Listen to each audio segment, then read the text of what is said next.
Today, while a lot of work remains, real work is getting done.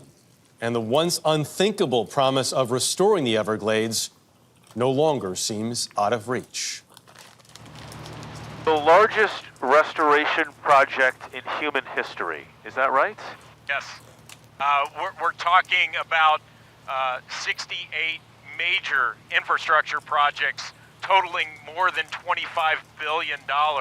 $25 billion is the kind of investment Stephen Davis says is needed to fix decades of damage to one of the world's great wonders. The liquid heart of this area is Lake Okeechobee, the big water.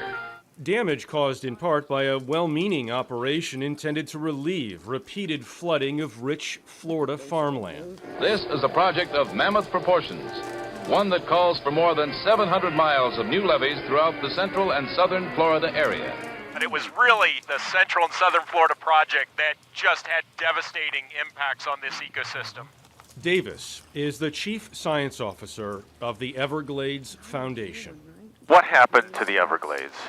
They basically disconnected Lake Okeechobee from the Everglades ecosystem, and so this part of the ecosystem is deprived of that fresh water. So for decades, South Florida just hasn't gotten enough water. Exactly.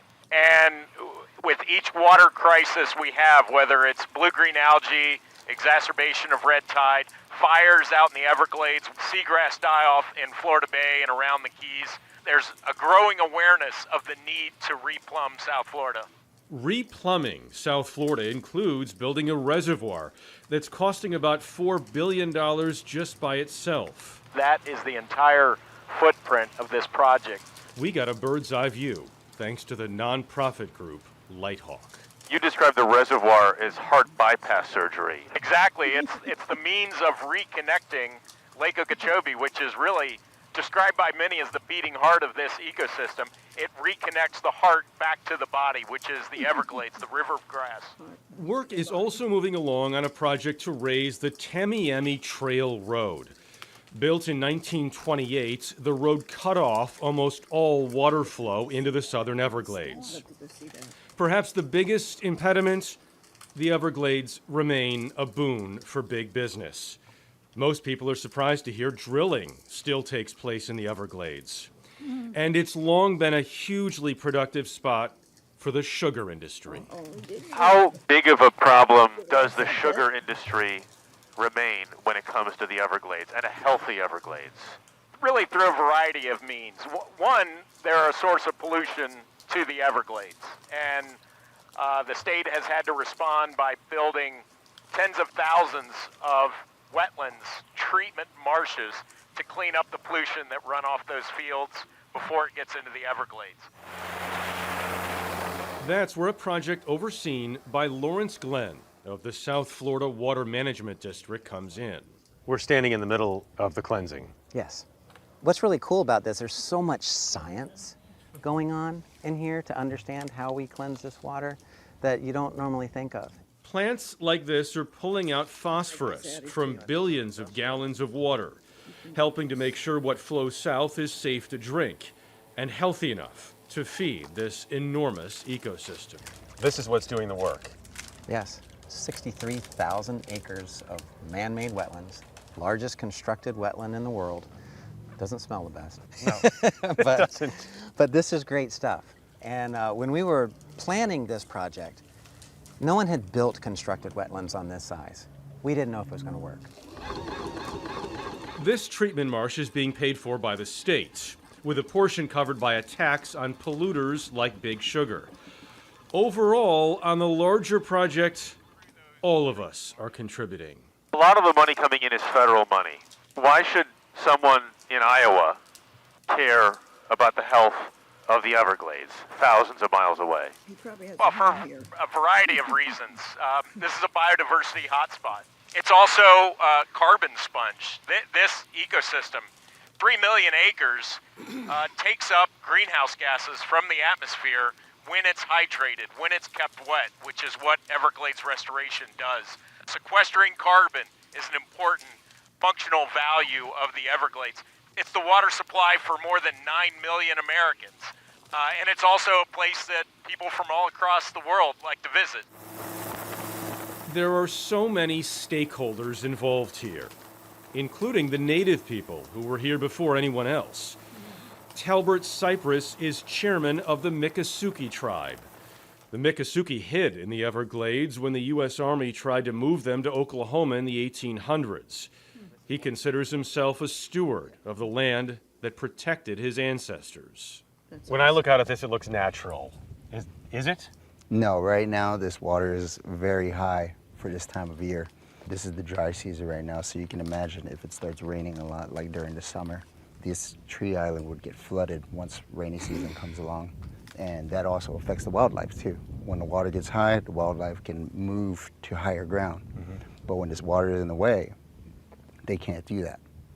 And so a lot of wildlife will drown, or they can't get access to food. And the quality of water coming through is very poor as well. That may change soon. Obstacles remain, but infrastructure work is well underway. Lawrence Glenn says the reservoir, for example, is scheduled to be done by 2030. How long do you think it will take for the Everglades to be in a place where you want it to be? And I'm saying probably 2040, you start to see an Everglades that really looks like the Everglades did historically. It took 100 years to really mess it up, so they're hoping a few decades and they can fix it. We did want to speak to the sugar industry. We reached out to them to ask them some questions. They did not want to talk to us, so we didn't hear from them. But this is a massive amount of money, and the reason why it's happening is because it has bipartisan support. Well, the fact that you can turn it around in a few decades. On the federal and state level, when people eventually That's huge. come together. There it is. Yeah. There you have it. Thank you, guys. Thank you. That was great. I think Mike, one more thing, Mike. Oh, is there? No, he went out. Is that my sawgrass?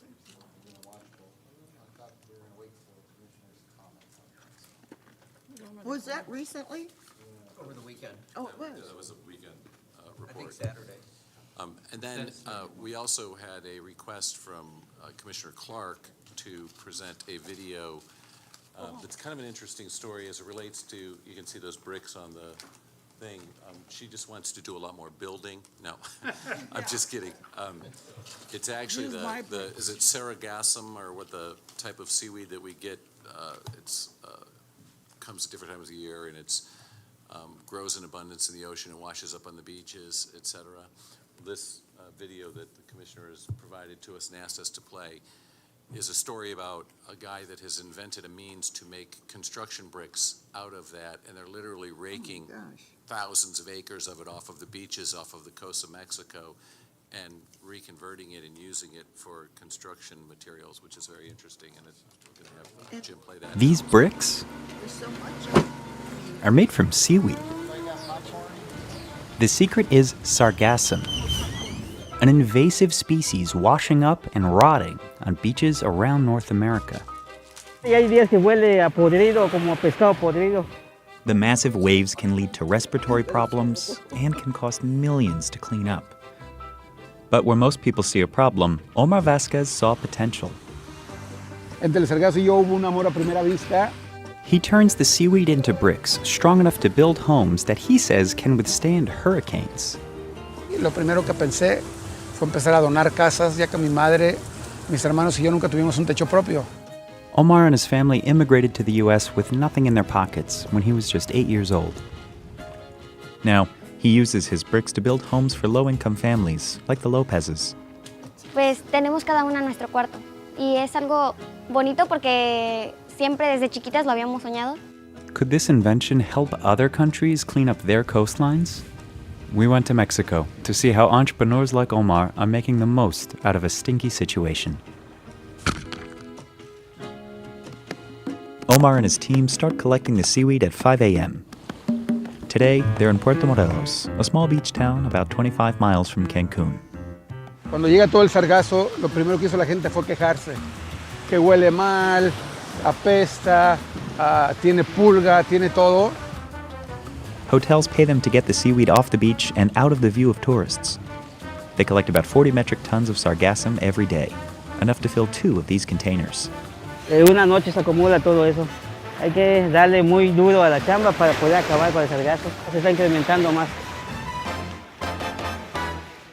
The idea to turn seaweed into bricks came to Omar in 2018 when more than 50,000 metric tons of sargassum overran the coast. Al principio fue hacerlo de manera manual y artesanal como se hacía el adobe. La impresión de ellos es no creer. Es como que ¿cómo puede ser? Omar makes the bricks, which he calls sarga blocks, at his workshop, 10 minutes from the beach. Workers grind the dry sargassum into a fine powder by smashing it with rocks. Then they mix it with dirt, which Omar repurposes from construction sites. They shovel a mixture of sargassum dust and dirt through a grate to remove any large chunks. They mix the powder with water to form a thick paste. The exact recipe is a secret, but each brick is about 40% sargassum. Sarga blocks can also be recycled again and again. Se te rompe, lo vuelves a moler y lo vuelves a fabricar. With this single machine, Omar can make up to 3,000 bricks a day. He developed 8 prototypes before perfecting this one. Now, he's designing a bigger machine that could produce 8,000 bricks a day. He has 6 full-time employees making the bricks, and some help build homes, too. Eso sí es difícil, pero pues ahora sí que hemos visto la cara de las personas cuando se han donado luego casas o cosas así, y te llena, ¿no? Esa parte, se te olvida lo otro. Since 2018, Omar has built more than 40 homes. The first one is right next to his workshop. He named it after his mother. Aquí estamos en Casa Angelita, la primera casa en el mundo hecha a base de sargazo. When he was 8 years old, Omar left behind a home just like this one to cross the Mexico-US border with his mother. Esta casa me recuerda mucho mi infancia, mi niñez, ya que es una réplica de la casa de mis abuelos. En este lado era una cocinita, me acuerdo perfectamente, una sala comedor que se me hacía enorme y un baño. They wouldn't have a home of their own for the 30 years they lived in the U.S. El sueño americano es un sueño muy doloroso. Fue una vida complicada al vivir con una madre soltera, al no tener papá, al no tener un techo propio, caer el tema de las adicciones, del alcohol, de la droga. Pero bueno, siempre tuve en mi mente y en mi corazón regresar a México. He finally returned to his home country for good in 2014 with just $55 in his pocket. He used it to start a business buying and selling plants, and he eventually saved enough money to buy this lot. Pues es que estando aquí, estoy en mi casa, no tengo miedo a nada. Developing sarga blocks required a lot of trial and error. Pues mira, tengo en la mano el primer molde que utilizamos para los primeros adobes de sargazo. Omar's business is called Vivero Blue Green. He makes most of his money selling plants and from hotels paying him to clean up the sargassum. He also sells his bricks and builds houses. He has sold more than 20 homes and given away another 15. Omar admits the houses may not be fancy, but they are durable. Casa Angelita lleva 4 años y la pueden ver, hemos tenido huracanes, tormentas tropicales, está la intemperie y no ha pasado absolutamente nada. That's good news for Elizabeth del Carmen Bonola Lopez and her daughters. Their home was destroyed in a hurricane in 2021. Omar helped them rebuild it with sarga blocks.